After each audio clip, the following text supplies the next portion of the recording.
cet après-midi, l'Assemblée nationale en session plénière, à partir de 16h, va examiner le projet de loi de M. Darmanin sur l'asile et l'immigration.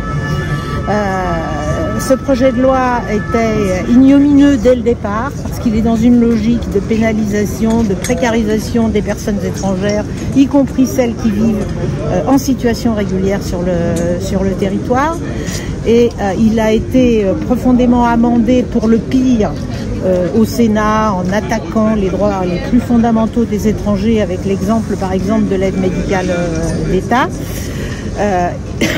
La commission des lois de l'Assemblée nationale est revenue sur un certain nombre de ces dispositions, dont l'aide médicale d'État, mais pas sur toutes.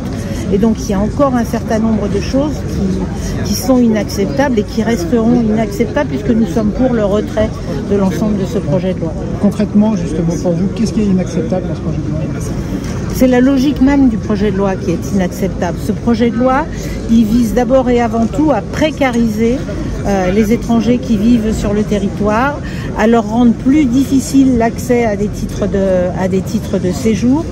Je pense par exemple aux personnes malades, je pense aux étudiants, je pense au regroupement familial, autant de situations qui sont invraisemblables. Et sur la question du travail, c'est epsilonien et ça ne réglera en rien la question. C'est même extravagant d'une certaine manière, parce qu'on prétend vouloir régulariser des gens qui sont sur des métiers en tension, et on leur demande de prouver qu'ils sont en situation irrégulière pour avoir un titre de séjour, ce qui est une aberration totale.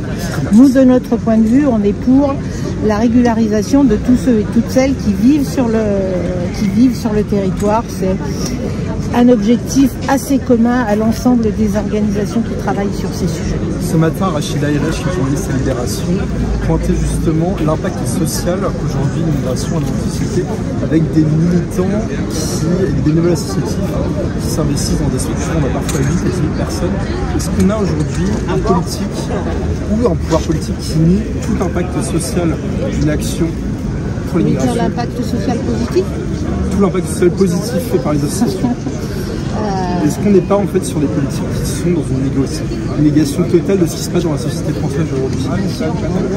On nous accuse, nous, d'être des doux rêveurs. En réalité, c'est eux qui sont dans les fantasmes qui alimentent les peurs, sans regarder la réalité des situations. Au moment du Covid, on a très bien vu quel était le rôle des personnes étrangères pour tenir la société droite, notamment dans les métiers qui sont les plus difficiles, que ce soit les métiers de soins aux personnes, que ce soit l'hôtellerie, la restauration, l'agriculture, le BTP, et j'en passe et des meilleurs. Et vous avez des travaux par ailleurs de gens assez sérieux, puisque ce sont les travaux de l'OCDE, qui prouvent que l'immigration ne coûte pas, mais elle rapporte, dès lors que l'on prévoit les conditions d'accueil dès le départ. Et c'est ça que l'on refuse de faire dans notre pays, ce qui est totalement inadmissible. Ça a été possible avec les Ukrainiens, ce qui est possible avec les Ukrainiens doit être possible pour tous les étrangers. La France est très très loin de ce qu'elle pourrait accueillir en termes de personnes étrangères. Et ce matin, dans les colonnes du Parisien, Gérald Darmanin expliquait que ce serait une erreur politique, le fait d'avoir une motion de rejet qui fonctionne, donc celle qui a été passée par les écologistes. Qu'est-ce que vous pensez de ces propos? On voit quand même que Gérald Darmanin reste dans une stratégie très politique. Je ne sais pas si ça serait une erreur politique, mais peut-être que c'est lui qui fait une erreur politique, que de vouloir à tout prix passer son projet de loi alors qu'il rencontre une opposition. Là, il est dans une surenchère la plus odieuse, nauséabonde possible, avec la droite extrême et l'extrême droite, au détriment de la plus petite once d'humanité, je dirais. Vous pensez que ce texte est un moyen pour lui de se rapprocher des Républicains à des fins politiques pour faire passer plus de textes en fait sur la suite du mandat? Moi, je ne suis pas dans la tête de M. Darmanin et je ne cherche pas à faire la stratégie politique de M. Darmanin. Je pense juste que c'est un ministre de l'Intérieur exécrable qui bafoue les droits et libertés. Il a cherché à nous empêcher de nous rassembler ici aujourd'hui, et heureusement le tribunal administratif de Paris a suspendu cette décision. C'est pour ça que nous sommes là.